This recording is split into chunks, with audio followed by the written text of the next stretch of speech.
¿Cómo llegaste a estas tierras? ¿Cómo decidiste eso, güey? Una película. Ok, a ver, te escucho. Uf. Primero conocí a mi esposa en Dominicana, hace ya 18 años. Vivíamos en Dominicana, estábamos bien, solamente que cuando llegó el corona, Dominicana tú sabes que es un país turístico. Cuando llegó el corona todo se cerró, todas las empresas, no había donde trabajar ni nada.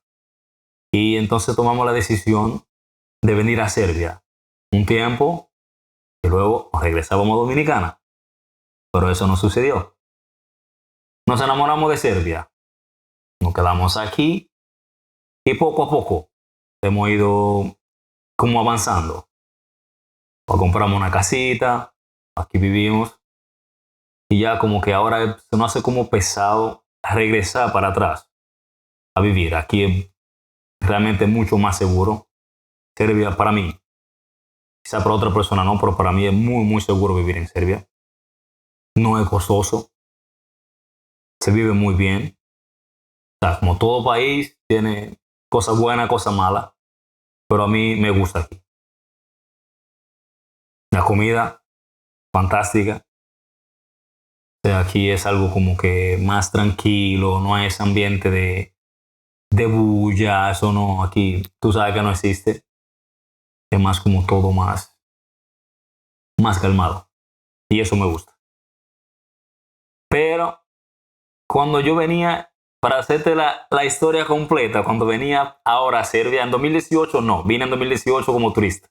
Uh-huh. Duramos un mes aquí y todo chulo, ¿entiendes? Que restaurante, cafana, cafishi, o sea, los bares y todo, y muy chulo. Luego ya cuando decidimos venir a vivir, pasó algo impresionante y para mí difícil a la vez. Porque cuando llegamos al aeropuerto de Francia, me habían puesto la fecha mal para entrar a Serbia. O sea, yo tenía que entrar a Serbia 3 días después de la fecha que me pusieron. Entonces te quedaste ahí en el aeropuerto. Exacto. A mí me pusieron 15 y yo vine 12. O sea, de Dominicana pude pasar hasta Francia. Pero cuando llegamos a Francia, solamente podía pasar mi esposa, mi hija y mi suegra, que venía conmigo en ese momento. O sea, 3 días me tocó dormir fuera en el aeropuerto. Porque no tenía esta visa para poder salir del aeropuerto. Sí tengo muchos amigos en Francia, pero le escribía mensajes, hablábamos, pero me dicen, ven para acá, o dime para buscarte, pero ¿cómo? Yo no tenía permiso para salir. A mí no sé cada cuánto tiempo pasaba lo de seguridad del aeropuerto, pasaban por donde mí, a ver si estoy ahí. ¿Entiendes? Está vivo. Está vivo, estás aquí. Y yo sentado ahí en un mueble, No. sentado el día entero, y era como que compro un café, me siento, me tomo mi café, y otra vez como que el teléfono, una hamburguesa, aquí, y así como que, y dormir ahí afuera con frío. Pero yo creo que Dios tiene algo preparado para cada quien. Y cuando la cosa se pone difícil, es porque algo viene mejor y mucho más grande de lo que tú esperas. Sí. Y nada, aquí estamos. Qué bueno, brother. ¿Y qué tal? O sea, estando esos 3 días que estabas ahí, literalmente te estaban masajeando la paciencia, güey. O sea, Sí. sí, hombre, está pesado porque yo creo que a veces cuando uno viaja, creo que olvida esos detalles, como por ejemplo lo de la visa. Sí. Y, güey, o sea, este rollo de que 3 días estar en el aeropuerto, No, aparte en un aeropuerto, güey, de un país que no conoces, creo que fue la primera vez que he estado en La París. primera vez que estuve ahí, la suerte mía que hablo francés. No. Y podía comunicarme con personas, pero aunque podía comunicarme, ellos no podían hacer nada por mí. Claro. No me podían dejar salir a ningún lado. Yeah. ¿Entiendes? Y algunos venían, hablábamos ratos así en francés y bien. Estaba practicando mi francés. Y eso fue lo único chulo. Pero después, 3 días en un aeropuerto, dormir con frío, no es fácil. Sí, es duro, güey. ¿Y te dejaron encerrado como en una celda o podías como que por lo menos caminar hacia...? Podía caminar por las tiendas y eso. pero al final de cuentas tú estás encerrado, no puedes salir del aeropuerto. Hay hoteles al frente del aeropuerto, podía pagar y amanecer en un hotel los 3 días, pero no tenía el permiso para salir, porque tú sabes que Claro, claro. mayormente a ellos el chip que se le pone es que si tú sales, te vas a quedar ilegal. Que eso es lo que hacen muchas personas. Mm, Si logras salir, no lo voy a ver más nunca en tu vida. Se quedan sin permiso, que no era mi mentalidad. Pero te lo juro que pensé muchas veces devolverme para mi país. no mames, güey. Claro, Sí, sí. muchas veces, pero había una motivación, Claro, claro, claro. que es la familia, que es lo primordial. La familia, y por eso no tomé así, como que sí me voy, pero sí tomé la decisión muchas veces.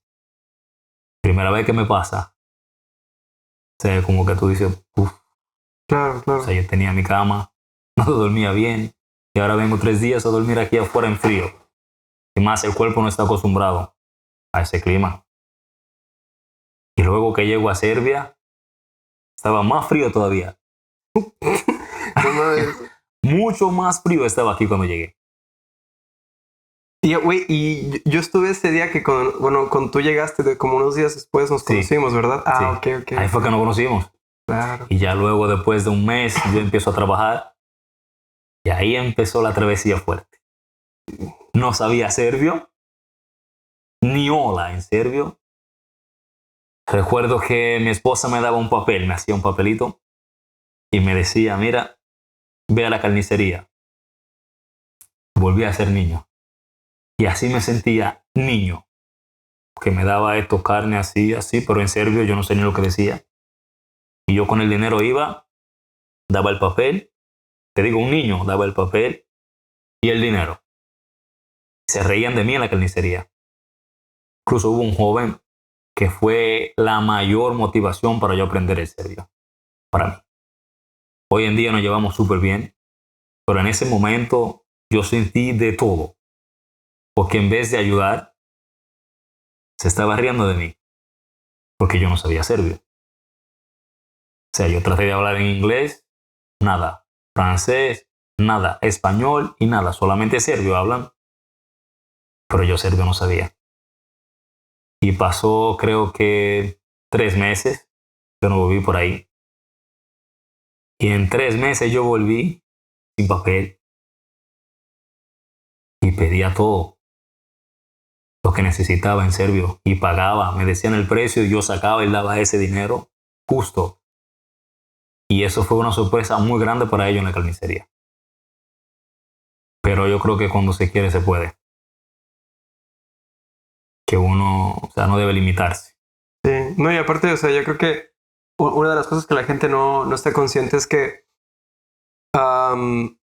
aprender un idioma como el serbio no es fácil. No. Porque no es como un idioma, pues, no quiero subestimarlo, pero como por ejemplo el español y el inglés son idiomas más simples, más pragmáticos para poder hablarlos. Como que haces más clic, pero el serbio tiene, no sé si le dicen verbos o conjugaciones. En serbio lo llaman padeži. Sí. Y aparte de los padeži, que es la parte gramatical, la pronunciación es un poco difícil, ¿sabes? O sea, primero tenemos letra cirílica. Sí. 2, tenemos cirílico y latín, que son ya 2 versiones. Y luego tenemos el cirílico escrito. Sí, claro. Y dices, güey, ¿qué pedo con ellos? Están mal. Y ya luego entra la parte gramatical. La parte gramatical es compleja. O sea, yo me acuerdo que cuando estaba en la escuela, en la primaria, estaba aprendiendo y yo dije, güey, qué mamada, ¿por qué se complican tanto la vida para decir un hola, ¿cómo estás? ¿Sabes? Hasta cosas muy básicas como que, güey, Sí, no, que difícil. el lenguaje de hablar en ti o en usted cambia. Cambia bastante. Cambia y cambian las palabras. Así que yo me puedo imaginar desde la raíz que somos del serbio, que es eslovena, Dios mío, todo lo que tenías que aprenderte, o sea, no es nada sencillo. Lo bueno es que el serbio por lo mismo que es complejo, sí, también lo puedes aprender desde la parte básica, como tomarlo como por escalones. ¿Me explico? Sí. Entonces, obviamente tú tomas el escalón básico, a ver, para que me entiendas con lo más así como 1, 2, 3, 4, 5. Ya. Claro. Yo ¿sabes? lo que hice fue aprender muchas palabras Exactamente. y después yo iba como juntando, como Sí. que, ok, un poquito de pegamento aquí y digo eso. Exactamente. Y así fue que lo hice sin gramática, Claro. porque aquí también eso de los géneros, que habla femenino, masculino. Incluso yo cuando hablo muchas veces dicen que yo hablo solamente masculino, porque yo aprendí solo con hombres. Sí, claro. O sea, en mi equipo de trabajo son solo hombres y como ellos hablaban, yo escuchaba y decía, esto se dice así. Claro. Y yo iba como que formando, pero como ellos hablan. ¿Entiendes? Nada de femenino. Y a veces cuando hablo con mujeres o algo es como que... Sí, te cuesta un poco como que conjugarlo Sí. a su... sí, y obviamente eso es la parte donde incomoda, como no quiero lastimar, ¿no? Mi intención es solo comunicar, ¿no? Así que Exacto. ahí es donde entra la parte fina de la comunicación, en este caso en Serbia. Claro. Y yo creo que ahí es donde todos chocan. Yo he chocado ahí, yo pasé por eso, me costó. Pero hasta ciertas palabras del abecedario está cabrón. Por ejemplo, tenemos la ch y luego tenemos la ch. Eso yo no lo utilizo. En realidad no. Eso no me sale. Sí. No hay forma. Yo lo intento de todas maneras. Mi esposa me enseña y aquí no hay forma. ¿Cómo era? ¿Cómo es? Algo así, ¿no es? Tienes sh, j y luego tienes ch, ch. Algo así. Yo no puedo. Yo lo intento y como que no me sale eso. Nosotros no tenemos eso en español y a mí no hay forma. Sí. Y mira, a mí me encantan los idiomas, pero eso como que no me llega. Claro. No, es que ya ahí es donde a mí también me costó, ¿sabes? Así que me acuerdo cuando yo no podía ni decir como kucha. Kucha en serbio significa, bueno, en español sería casa. Casa. Entonces yo decía, ¿cómo se dice? Kucha, algo así, kucha. No, o sea, perdón, mal. Yo no podía pronunciar ch, así que tenía que decir como que ciertas palabras que tenían como chasha, decía chasha. ¿Y yo? Tú dices chasha. Todavía. Güey, 5 años y todavía. güey, yo estoy pasando por eso, ¿sabes? Digo, yo pasé por eso, así que te entiendo. Y ahorita ya con el tiempo pude agarrarle el chasha.